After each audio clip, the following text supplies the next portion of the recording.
Hello everyone. आज हम एक नया चैप्टर स्टार्ट करने वाले हैं जो कि यशपाल जी का है। चैप्टर का नाम है लखनवी अंदाज। तो लखनवी अंदाज में एक व्यंग है, व्यंग शैली में लिखा हुआ एक लेख है, या इसको व्यंग ही कह सकते हैं। ये उस पतनशील सामंती वर्ग पे कटाक्ष है जो वास्तविकता से बेखबर एक बनावटी जीवन शैली का आदि है। और आज उसमें व्यंग में ये भी लेखक ने दर्शाया है कि आज भी ऐसे बहुत से लोग हैं जो उस प्रथा को जिंदा रख रहे हैं, अर्थात परजीवी संस्कृति को जिंदा रख रहे हैं, या परजीवी संस्कृति उनके अंदर परिलक्षित होती है। बहुत से लोगों में देखा जा सकता है। परजीवी का अर्थ होता है दूसरों पर आश्रित होकर जीना। तो उस संस्कृति पर या सामंती जो संस्कृति थी सामंत वर्ग के ऊपर, ये एक कटाक्ष है, ये एक व्यंग है। तो आइए पहले हम यशपाल जी के बारे में जानते हैं। यशपाल का जन्म सन 1903 में पंजाब के फिरोजाबाद छावनी में हुआ था। 1903 में इनका जन्म हुआ था पंजाब के फिरोजाबाद जिले में। किसका जन्म हुआ था? यशपाल जी का जन्म हुआ था, जो हमारे लखनवी अंदाज व्यंग के लेखक हैं। प्रारंभिक शिक्षा कांगड़ा में ग्रहण करने के बाद लाहौर के नेशनल कॉलेज में उन्होंने बीए किया। इनकी प्रारंभिक शिक्षा कहाँ हुई? कांगड़ा में। उसके बाद लाहौर गए, ये लाहौर के नेशनल कॉलेज में इन्होंने बीए किया था। वहाँ उनका परिचय भगत सिंह और सुखदेव से हुआ। भगत सिंह और सुखदेव से आप अपरिचित नहीं हैं। ये हमारे स्वतंत्रता सेनानी और हमारे बहुत ही मुख्य और प्रिय स्वतंत्रता सेनानी रहे हैं, जिनको हमारे देश का बच्चा बच्चा जानता है। ये यशपाल जी जो है ये उनके मित्रों में से थे। इनकी शिक्षा दीक्षा उनके साथ में हुई थी। आप उसको क्लासमेट कह सकते हैं, या क्लास अदर भी हो सकता है। कॉलेज एक था इन लोग का। मुफस्सिल की पैसेंजर ट्रेन चल पड़ने के उतावली में फुंकार रही थी। मुफस्सिल की पैसेंजर ट्रेन यानी जिसका जो केंद्र है इसका, इस चैप्टर का जिसके बारे में लिखा गया है, उस केंद्रस्थ के आसपास के इलाके की जगह वहाँ की पैसेंजर ट्रेन, आसपास के लोगों को जो लेकर चलती थी, वहाँ की पैसेंजर ट्रेन चल पड़ने की उतावली में फुंकार रही थी। अर्थात ट्रेन को जब चलना होता है तो आपने सुना होगा ट्रेन सीटी देती है, तो उसको इन्होंने अपनी व्यंग्यात्मक भाषा में लिखा है कि अब चल पड़ने, ट्रेन स्टार्ट होने वाली थी, चलने वाली थी। तो इनकी जो चूँकि एक व्यंग है तो हर जगह आपको व्यंग्यात्मक भाषा शैली मिलेगी। उतावली, जैसे कोई इंसान उतावला हो रहा हो कहीं जाने के लिए और घबरा रहा हो, तो उसी को इन्होंने अपने व्यंग के रूप में यहाँ पे दर्शाया है कि फुंकार रही थी, अर्थात ट्रेन चलने वाली थी, सीटी दे रही थी, यही बात है। इसको इन्होंने अपने अंदाज में लिखा है, मुफस्सिल की पैसेंजर ट्रेन चल पड़ने की उतावली में फुंकार रही थी, अर्थात सीटी दे रही थी। आराम से सेकंड क्लास में जाने के लिए दाम अधिक लगते हैं। मतलब सेकंड क्लास में चलने के लिए जहाँ थोड़ा आराम महसूस होता है, थोड़ा पैसा ज़्यादा लगता है। दूर तो जाना नहीं था।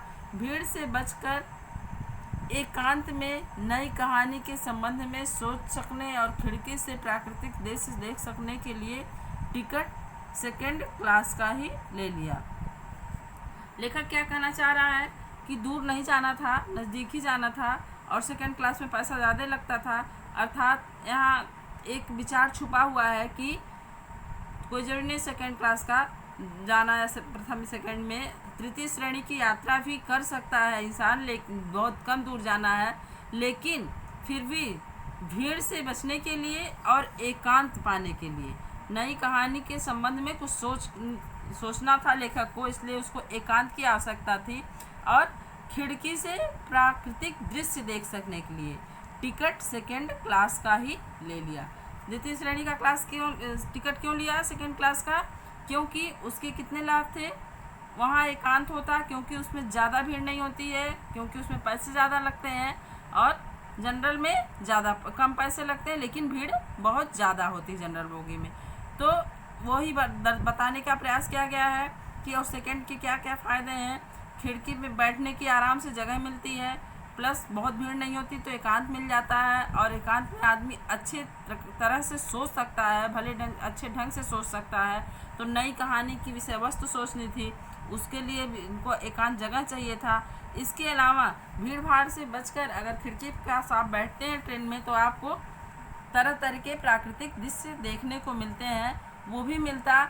इसलिए इतने फायदाओं को, इतने लाभ को देखते हुए ये सेकेंड क्लास की टिकट ले लिया। गाड़ी छूट रही थी। सेकेंड क्लास के एक छोटे डिब्बे को खाली समझकर जरा दौड़कर उसमें चढ़ गए। लेट पहुंचे थे स्टेशन पे, टिकट लेने में थोड़ा टाइम लगा और गाड़ी चलने को तैयार थी। आपने पहली लाइन में ही देखा, गाड़ी बस चलने वाली थी तो ट्रेन छूट रही थी, गाड़ी छूट रही थी। और लेखक ने क्या सोचा कि सेकेंड क्लास का एक छोटा डिब्बा था, उसको खाली समझा कि ये खाली है, और थोड़ा भाग करके गए क्योंकि छूटने का समय हो रहा था, तो थोड़ा भाग कर जल्दी से उसमें चढ़ गए। अनुमान के प्रतिकूल डिब्बा निर्जन नहीं था। निर्जन अर्थात जहाँ कोई जन न हो उसको निर्जन कहा जाता है। निर्जन मीन्स होता है बिल्कुल खाली, या जहाँ कोई इंसान न हो उसको निर्जन बोलते हैं।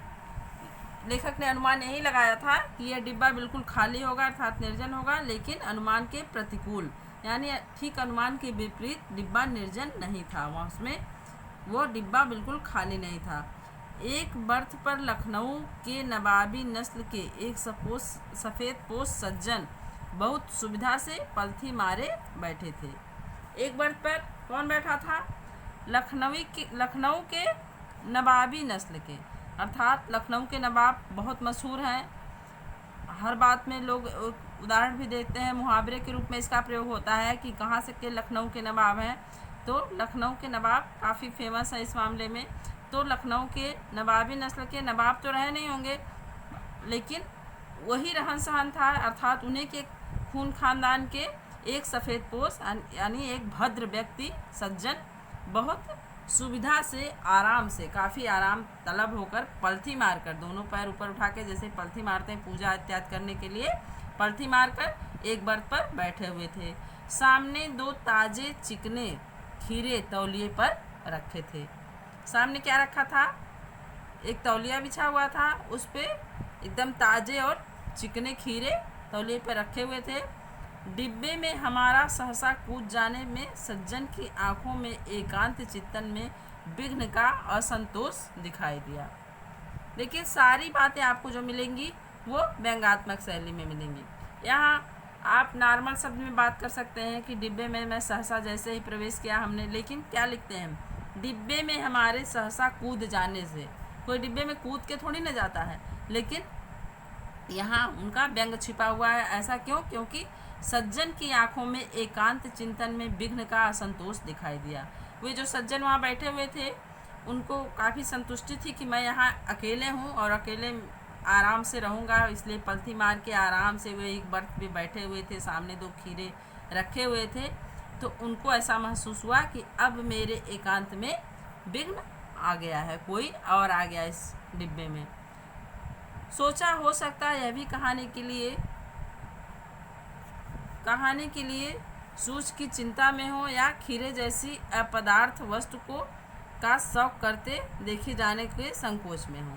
लेखक ने क्या सोचा उनके बारे में कि हो सकता है ये भी कोई कहानी लिखने वाले हों, उसके लिए एकांत चाहिए हो इनको, तो कि कोई नई कहानी सूझेगी हमको, उसके चिंतन में बैठे रहो, या फिर खीरे जैसी अपदार्थ वस्तु को शौक करते देखे जाने के संकोच में हो, या फिर जो मतलब इनका रहन सहन है बनावटीपन वाला जो अभी बताया गया लेसन के पहले ही, वो नवाबी नस्ल के सफ़ेद पोश सज्जन थे, तो दिखावा वाले जीवन के वो समर्थक थे। तो उनको या तो हो सकता है, लेखक का अनुमान ऐसा है कि हो सकता हो कि खीरे जैसी अपदार्थ यानी कोई बहुत उम्दा चीज़ नहीं माना जाता है खीरे को, बहुत ऐसी चीज़ नहीं है कि बहुत वीआईपी चीज़ हो, उस जैसी चीज़ को इतने शौक से ये रख के खाने के लिए जा रहे हैं। तो हो सकता है इसको देख के इन्हें संकोच हुआ हो कि कोई और आ गया और मुझे देख रहा है कि मैं खीरे जैसी नॉर्मल चीज़ खा रहा हूँ, तो इस वजह से हो सकता है उनको कोई दुविधा हुई हो या असंतोष दिखाई दिया हो। यह तो ये हो गया लेखक का अनुवाद जो भद्र पुरुष बैठे थे उनके बारे में।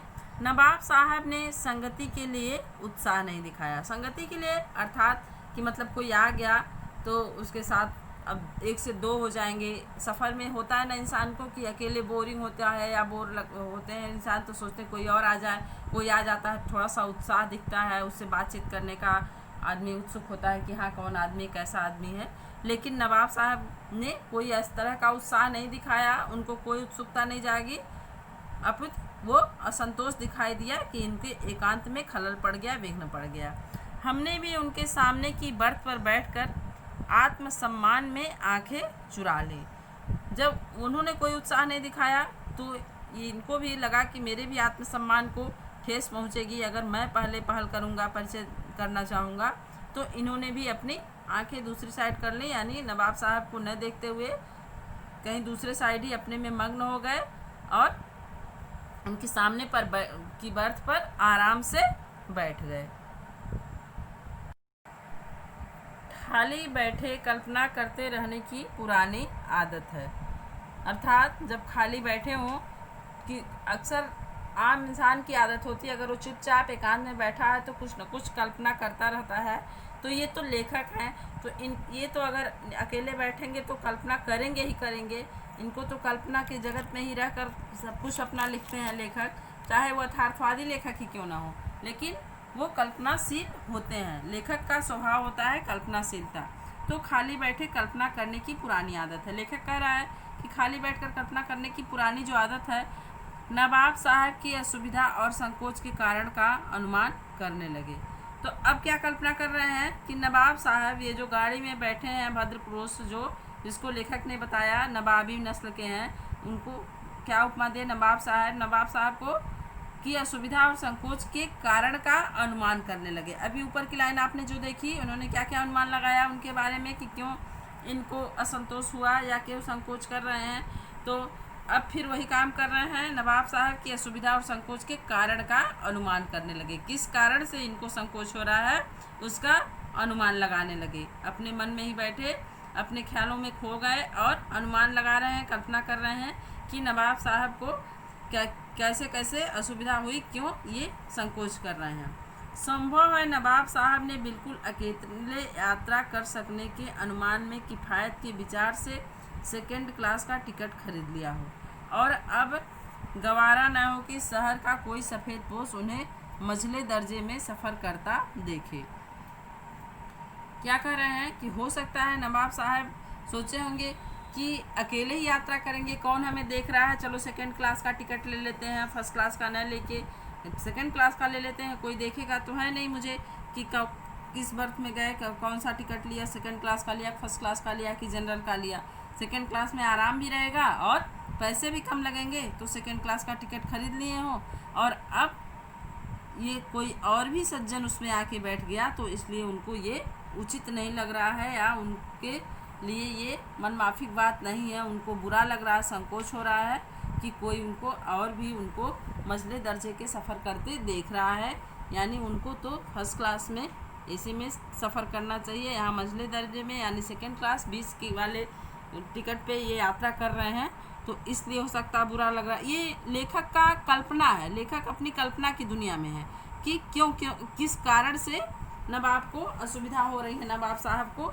ये लेखक की सोच है कि ऐसा हो सकता है कि वो जो सेकंड क्लास की यात्रा कर रहे हैं उस वजह से इनको ऐसा संकोच लग रहा है। उन्होंने तो ये सोच कर टिकट खरीद लिया होगा कि हमको कोई देखेगा ही नहीं, अकेले ही यात्रा कर लेंगे, डिब्बा पूरा खाली है, और अब हम आ गए तो इनको असुविधा हो रही है। अकेले सफ़र का वक्त काटने के लिए ही खीरे खरीदे होंगे। अब आगे की सोच देखिए, खीरे रखे उनके सामने दो तो क्या सोच रहे हैं लेखक, क्या कल्पना कर रहे हैं कि अकेले सफ़र का वक्त काटने के लिए, अकेला सफ़र जल्दी कटता भी नहीं है, तो वक्त कैसे काटा जाए, तो कुछ खाते पीते में वक्त कट जाता है, तो इसके लिए खीरा खरीद लिए होंगे कि कुछ टाइम इसमें बीतेगा खाने पीने में। अब किसी सफ़ेद पोश के सामने खीरा कैसे खाएं। अब दूसरा संकोच का कारण देखिए, कोई और सज्जन जो कि द्वितीय श्रेणी का टिकट लेने का हैसियत रखता है, उसके सामने अगर नवाब साहब खीरा खाएंगे तो उसमें भी उनकी तौहीनी है, तो ये भी उनके लिए शर्मनाक हो गया, इस वजह से भी संकोच हो सकता है। हम कनखियों से नवाब साहब की ओर देख रहे थे। कल्पना किसके बारे में कर रहे हैं? नवाब साहब के बारे में। और धीरे से नज़रें बचाकर नवाब साहब की ओर देख भी ले रहे हैं कि नवाब साहब न देख पाए कि हम उन्हें देख रहे हैं, और हम देख भी लें, इस ढंग से देख रहे हैं। नवाब साहब कुछ देर गाड़ी की खिड़की से बाहर देखकर स्थिति पर गौर करते रहे। नवाब साहब क्या कर रहे थे? जब ये सज्जन गाड़ी में घुसे तो उन्होंने अवॉइड किया, उसके बाद वो खिड़की से बाहर देखने लगे। कुछ देर खिड़की से बाहर देखने के बाद फिर स्थिति पर गौर करते रहे, फिर चुपचाप कुछ सोचते रहे। जो भी स्थिति उनकी थी उस पर गौर फरमा रहे थे, उसके बारे में सोच रहे थे। ओह, नवाब साहब ने सहसा हमें संबोधन किया। आदाब अर्ज, जनाब खीरे का शौक फरमाएंगे? अब नवाब साहब की बात कर रहे हैं लेखक। इतने में ये लेखक अभी अनुमान लगा ही रहे थे, अपने कल्पना में खोए थे कि किस वजह से नवाब साहब को असुविधा हो रही है, क्यों परेशान है, क्यों संकोच कर रहे हैं। इतने में नवाब साहब ने स्थिति पर गौर फरमाया और लेखक को संबोधित करते हुए कहा। ओह, नवाब साहब ने अचानक ही ये शब्द बोला, सहसा हमें संबोधित किया। आदाब अर्ज, जनाब खीरे का शौक फरमाएंगे? आदाब अर्ज यानी अभिवादन का एक ढंग होता है। जैसे हम नमस्ते करते हैं, नमस्कार करते हैं, प्रणाम करते हैं, अलग अलग लोग अलग अलग लैंग्वेज इस्तेमाल करते हैं, तो उसी तरह से नवाबों का एक लैंग्वेज है, आदाब अर्ज है। उन्होंने लेखक को संबोधित किया। आदाब अर्ज, जनाब खीरे का शौक फरमाएंगे? महोदय, क्या आप खीरा खाएंगे, खीरा खाना पसंद करेंगे? ये उन्होंने अपने अंदाज में कहा। नवाब साहब का सहसा भाव परिवर्तन अच्छा नहीं लगा, अर्थात लेखक को अच्छा नहीं लगा कि नवाब साहब का अचानक से ये भाव कैसे चेंज हो गया।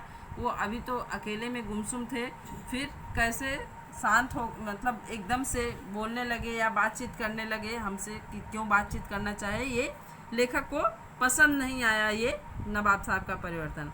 भांप लिया आप शराफत का गुमान बनाए रखने के लिए हमें भी मामूली लोगों की हरकत में लथेड़ लेना चाहते हैं। भांप लिया आप शराफत का गुमान बनाए रखने के लिए, लेखक ने भांप लिया कि ये लोग क्या करते हैं, अपने शराफत का भ्रम बनाए रखने के लिए कि हम कितने शरीफ हैं, दुनिया को दिखाना चाहते हैं कि हम बहुत शरीफ हैं, हमें भी मामूली लोगों की हरकत में लथेड़ लेना चाहते हैं। जैसे मामूली लोग इनके उसमें आ जाते हैं, इस तरह के भ्रम में कि ये बहुत शरीफ इंसान है, बहुत ही ऊंचे इंसान होने के साथ साथ बहुत शरीफ हैं। उसी तरह से उन मामूली लोगों में लेखक को भी रख लिया। लेखक के कथनानुसार लेखक ये नवाब साहब के बारे में कह रहे हैं। जवाब दिया, शुक्रिया किबला शौक फरमाए। शुक्रिया, आप स्वयं ही खाइए। लेखक ने जवाब दिया कि धन्यवाद, आप खाइए। नवाब साहब ने फिर एक पल खिड़की से बाहर देखकर गौर किया। नवाब साहब उसके बाद फिर खिड़की के बाहर देखने लगते हैं बहुत ध्यान से, और दृढ़ निश्चय से खीरे को नीचे रखा तौलिया झाड़ कर सामने बिछा लिया। फिर जैसे किसी चीज़ के लिए बहुत ही दृढ़ निश्चय किए हों कि हम काफ़ी संकल्प को अपने मजबूत करके खीरों के नीचे रखा तौलिया झाड़कर सामने बिछा लिया। जो खीरों के नीचे तौलिया, पहले ही बताया गया कि खीरे एक तौलिया पे उनके सामने रखे हुए थे, तो खीरे के नीचे जो तौलिया बिछा था उसे खींच लिया और झाड़कर उसको झटक कर अपने सामने बिछा लिया। सीट के नीचे से लोटा उठाकर दोनों खीरों को खिड़की से बाहर धोया। उसके बाद सीट के नीचे उनके एक बर्तन रखा हुआ था जिसमें पानी था, उसको उन्होंने उठाया और दोनों खीरे हाथ में लिए, खिड़की से बाहर हाथ निकाल कर और उस पानी से उन खीरों को धुलने लगे और तौलिए से पोंछ लिया। धुलने के बाद क्या किया, उस तौलिए से खीरों को पोंछा। जेब से चाकू निकाला, दोनों खीरों का सिर काटे और उन्हें गोद कर झाग निकाला। खीरे का सिर यानी उसके पीछे का भाग जहाँ उसकी डंडी जुड़ी होती है उसको काट करके और पीछे से उसके सिर को, और उसके बाद उसको रगड़ के उसको चक्कू के कोने से गोद करके उसमें रगड़ने से जो झाग निकलता है उस झाग को निकाला। फिर खीरों को बहुत एहतियात से छिलकर फाकों को करीने से तौलिए पर सजाते गए। फिर खीरों को उन्होंने बहुत एहतियात से यानी बहुत सावधानी से उसे छिला, फिर उसके पीसेस किए, किसेज करने के बाद उसको तौलिए पर करीने से रख दिए, सजा करके रख दिए। तो देखा आपने यहाँ तक का लेख, जो लेखक का व्यंग है, इन्होंने अपने व्यंग में यशपाल जी ने समझाया है कि एक नवाब का लेखक का यहाँ महत्वपूर्ण क्या है, नवाबी अंदाज नहीं, महत्वपूर्ण है आपके लेखक का अंदाज। एक मामूली सी भी बात को कि कोई व्यक्ति आराम से गाड़ी में बैठा है एक बर्थ पे, उसके सामने खीरा रखा है, वो खीरा खाना चाह रहा है या खाने का उद्योग कर रहा है, हमारे लेखक महोदय ने अपनी कल्पना से उसको कितने अच्छे ढंग से वर्णन किया है, उसको कहाँ से कहाँ तक उस बात को ले गए हैं आगे बढ़ा के। ये लेखक की कल्पना है और यही लेखक की विशेषता होती है कि बहुत ही सामान्य बात को लेखक अपनी कल्पना से बहुत ही अच्छे ढंग से, सजीव ढंग से हमारे सामने प्रस्तुत करता है। अगर हम इस देखें तो इतना हमने पढ़ लिया, इसमें बात कुछ नहीं। दो लोग ट्रेन में सफ़र कर रहे हैं, एक ट्रेन में चढ़ते हैं कोई लोग और उन देखते हैं कि कोई बर्थ पे एक इंसान पहले से बैठा हुआ है जिसके सामने 2 खीरे रखे हैं और वो काट कर खाना चाह रहा है। जो आता है वो एक तरह का जो सामाजिक हमारा बिहेवियर होता है उसको दर्शाते हुए सामाजिकता को वो पूछते हैं कि क्या आप भी खीरा खाएंगे, बस इतनी सी बात है। लेकिन लेखक ने उसको अपनी कल्पनाओं के उड़ान से उड़ाते हुए उसको अपने ढंग से प्रस्तुत किया है। अब यहाँ तक हमने देख लिया लेखक का अंदाज। आगे का चैप्टर हम नेक्स्ट वीडियो में पढ़ेंगे तो आपको और भी आनंद आएगा लेखक की बातों से, क्योंकि यह व्यंग है ही, ये गद्य विधा का व्यंग शैली में लिखा हुआ लेख है।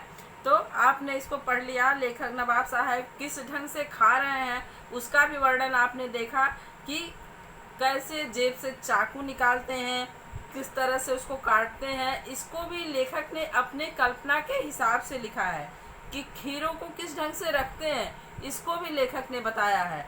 एहतियात से छीलकर फाँकों को करीने से तौलिए पर सजाते गए। खीरा कोई सजाने की वस्तु नहीं है, लेकिन ये लेखक के लिखने का तरीका है या शैली है, उसको कितने सुंदर ढंग से प्रस्तुत कर सकें हम श्रोता के सामने या पढ़ने वाले के सामने, हम कितने रोचक ढंग से उसको लिखेंगे कि पढ़ने वाले की रुचि अपने आप पैदा हो जाए। इसीलिए कहा गया है कि ये एक स्वतंत्र रचना के रूप में पढ़ने के योग्य बन गया, जबकि किसी बात को साबित करने के लिए ये लिखे थे, लेकिन ये स्वतंत्र रूप से पढ़ने के योग्य एक स्वतंत्र रचना बन गई। तो अब हमने यहाँ तक देख लिया है, लेखक ने बता दिया है हमें कि नवाब साहब खीरे खाने के लिए तैयार हैं, उसको काट चुके हैं, उसको छील चुके हैं, उससे उसका कसा, उसका झाग निकाल चुके हैं और अच्छे से बिछा दिए हैं। खीरा खाने के लिए बिल्कुल तैयार है। अब आगे क्या होता है यह नेक्स्ट वीडियो में देखते हैं। तब तक के लिए इतना आप पढ़िएगा। Thank you. तो वहाँ पे सुखदेव और भगत सिंह इनके मित्र बने या इनका उनसे परिचय हुआ और उनके साथ रहकर इन्होंने भी स्वाधीनता संग्राम में क्रांतिकारी के रूप में भाग लिया। तो यहाँ देखिए, स्वाधीनता संग्राम के क्रांतिकारी धारा से जुड़ाव के कारण वे जेल भी गए। उनकी मृत्यु सन 1976 में हुई। तो ये इनके बारे में बताया जा रहा है कि इन्होंने जब पढ़ाई की, कहाँ से बीए इन्होंने कंप्लीट किया, लाहौर के नेशनल कॉलेज से, जहाँ पे इनका परिचय भगत सिंह और सुखदेव से हुआ। तो वे स्वतंत्रता सेनानी थे और किस धारा के स्वतंत्रता सेनानी थे आप अच्छी तरह जानते हैं, वो क्रांतिकारी धारा के थे। वो लोग क्रांति दूत थे एक तरह से हमारे स्वतंत्रता संग्राम के। तो उन क्रांति दूत के साथ जो रहेगा तो जाहिर सी बात है कि उनकी विचारधारा भी क्रांतिकारियों वाली ही रही होगी। तो उस धारा से जुड़े होने के कारण इनको जेल भी जाना पड़ा। उस समय हमारे सारे क्रांतिकारी, जैसा कि आप जानते हैं, जेल तो जाते ही जाते थे। तो ये भी उसी धारा के प्रवर्तक थे या उसी धारा में बहने वाले थे, तो इनको भी जेल जाना पड़ा क्रांतिकारी होने की वजह से या स्वतंत्रता संग्राम में भाग लेने की वजह से। फिर इनकी मृत्यु हुई। इनकी मृत्यु कब हुई? 1976 में, 1976 में इनकी मृत्यु हो गई। ये बातें जाननी आपको ज़रूरी होती हैं, इसलिए कि ये आपको आगे भी ये कहानी बहुत मायने नहीं रखती है, जो भी है, ये व्यंग है या कहानी है, रेखा चित्र है, वो आपको बहुत मायने नहीं रखते हैं। लेकिन किसी भी लेखक के बारे में जानना आपके लिए बहुत मायने रखता है। ये आगे भी आपको काम आते हैं कि किसका जन्म कहाँ हुआ, किसकी मृत्यु कब हुई, उनकी शैली क्या थी, भाषा शैली क्या थी, या उन्होंने कौन कौन सी रचनाएं लिखी, मुख्य रचनाएं उनकी क्या थी, ये आपको जानना आवश्यक होता है। ये आगे भी आपके बहुत काम आते हैं, इसलिए मैं इस पर फोकस करती हूँ और इसको एक्सप्लेन ज़्यादा से ज़्यादा करती हूँ। आगे देखिए, यशपाल की रचनाओं में आम आदमी की सरोकारों की उपस्थिति है। आम आदमी अर्थात सामान्य जनजीवन, जो एक सामान्य जीवन है, उस तरह के लोगों के, नॉर्मली जो जिस तरह के लोग, बहुत हाई सोसाइटी की बात नहीं, जो सामान्य रूप जनजीवन है, जो सामान्य रूप से लोग जिंदगी जीते हैं, उससे संबंधित चीज़ों का आपको इनकी रचनाओं में उल्लेख मिलेगा। उसके आगे है, ये यथार्थवादी शैली के विशिष्ट रचनाकार हैं। यथार्थवादी अर्थात जो सही बातें लिखता है, जो हकीकत की दुनिया की बातें हैं, ये इनकी रचनाओं में, इस चीज़ की रचनाओं में, यथार्थवादिता की रचनाओं में इनको विशिष्टता प्राप्त है। यानी इनका लेख काफ़ी अच्छा मिलेगा, जो हकीकत की दुनिया से संबंधित जो लेख होते हैं। सामाजिक विषमता, राजनैतिक पाखंड और रूढ़ियों के खिलाफ उनकी रचनाएं मुखर हैं। ये किसके खिलाफ बोलते हैं ज़्यादातर अपनी रचनाओं में? जो सामाजिक विषमता है, समाज में जो अंतर दिखाई देता है, उसको खिलाफ, अर्थात समाज में ये विषमता को नहीं पसंद करते हैं। हमारे समाज में सबको एक समान अधिकार मिलने चाहिए, सबको हर चीज़ में समानता मिलनी चाहिए, इसके ये समर्थक हैं।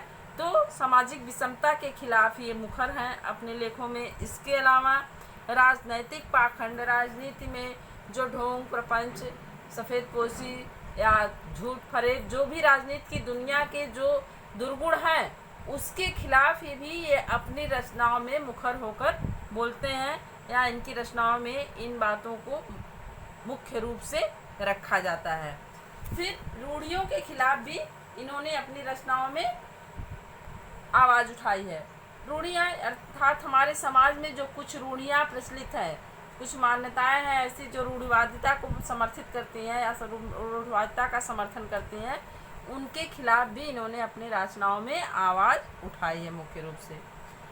इनकी कहानी संग्रह में ज्ञानदान, तर्क का तूफान, पिंजरे की उड़ान, वादुलिया, फूलों का कुर्ता उल्लेखनीय है।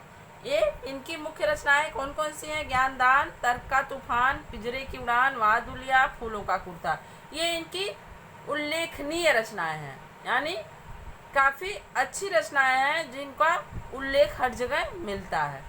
इसके अलावा उनका झूठा सच उपन्यास भारत की विभाजन की त्रासदी का मार्मिक दस्तावेज है।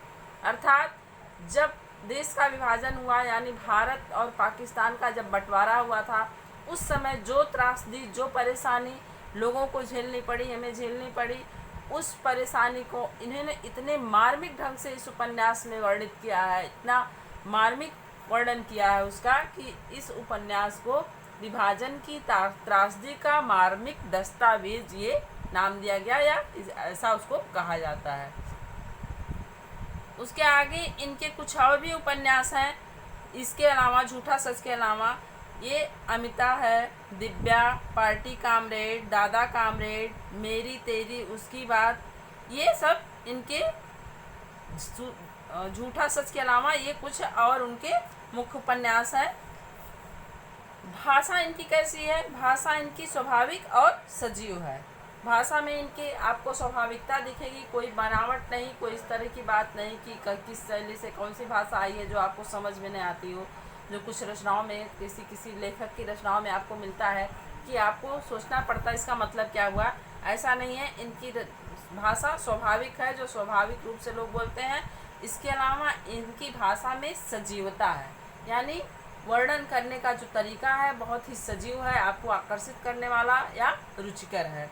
तो ये तो हो गई यशपाल जी से संबंधित बातें। अब हम पाठ से संबंधित बातें करते हैं। यूँ तो यशपाल ने लखनवी अंदाज व्यंग यह साबित करने के लिए लिखा था कि बिना कथ्य के कहानी नहीं लिखी जा सकती। यह जो इनका व्यंग है लखनवी अंदाज, इन्होंने इसलिए लिखा कि ताकि यह साबित कर सकें कि बिना किसी कथ्य के, बिना किसी कथा के कोई कहानी नहीं लिखी जा सकती। परंतु एक स्वतंत्र रचना के रूप में इस रचना को पढ़ा जा सकता है। लेकिन ये अलग से एक स्वतंत्र रचना हो गई, जिस बात को साबित करने के लिए इन्होंने लिखा था कि बिना कथ्य के कहानी नहीं लिखी जा सकती, इसको साबित करने के लिए इन्होंने ये व्यंग लिखा। लेकिन ये एक स्वतंत्र रचना के रूप में पढ़ा जा सकता है। इतना सुंदर रचना बना कि ये स्वतंत्र रचना के रूप में इसका अलग से अपना अस्तित्व हो गया।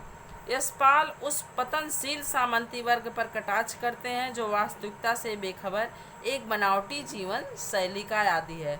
सामंती जीवन शैली जो हमेशा दूसरों पे आश्रित रही है, सामंत अपने सिर्फ ऐसा आराम चाहते थे सामंत लोग, उस जीवन शैली का, सामंतवाद का ये विरोध करते थे और उसी पे इन्होंने कटाक्ष किया है, उस जीवन शैली पे, बनावटी जीवन शैली पे, जिसमें सिर्फ दिखावा और ढोंग ज़्यादा होता था और कुछ नहीं।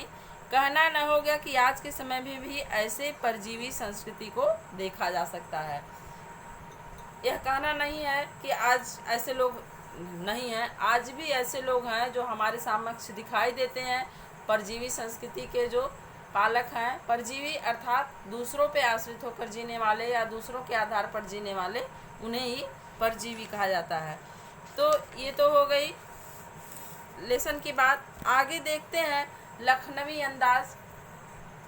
लखनवी अंदाज ये चैप्टर एक व्यंग है। अब इसको हम स्टार्ट करते हैं यहाँ से पढ़ना, इस व्यंग को। ये व्यंग एक विधा है, गद्य की एक विधा होती है। व्यंग जैसे कहानी होता है, नाटक होता है, निबंध होता है, रेखाचित्र होता है, इसी तरह से या यात्रा वृत्तांत होता है, इसी तरह से व्यंग भी एक विधा है गद्य की। तो उसी अंदाज में ये एक व्यंग विधा में हम लखनवी अंदाज को पढ़ते हैं।